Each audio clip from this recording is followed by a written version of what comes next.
Donc il s'agit donc d'un rétrécissement sur une artère iliaque, fémorale ou poplitée. C'est l'artère qui va vasculariser les muscles de la jambe et de la cuisse. La demande des patients est surtout fonctionnelle. Ce sont des patients qui ont des douleurs à la marche, ce qu'on appelle claudication intermittente des membres inférieurs. La douleur survient toujours après un périmètre de marche équivalent d'environ 200-300 mètres.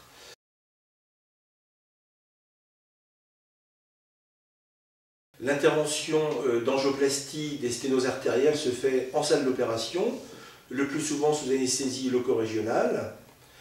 L'intervention est faite sous contrôle d'un amplificateur de brillance qui permet de contrôler l'acte d'angioplastie et la mise en place de stents ou endoprothèses.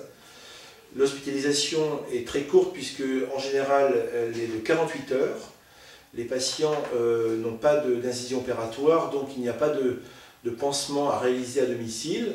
Ils seront contrôlés par échodoppler à 8 jours et à 30 jours. Donc tous les patients seront revus à 30 jours par le chirurgien. Malheureusement, il n'est pas toujours possible de réaliser des angioplasties par sonde vallonnée avec mise en place de stent. Parfois l'artère est trop pathologique, avec des sténoses très longues, voire des occlusions courtes ou longues. Dans ce cadre pathologique-là, nous sommes obligés de réaliser des pontages, soit par des prothèses artérielles, soit par des greffes veineuses. Le pontage est réalisé alors par une incision opératoire.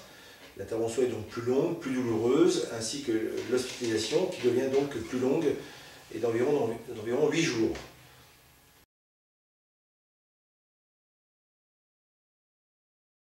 La greffe veineuse pour un pontage artériel consiste au prélèvement de la veine saphène interne de cuisse.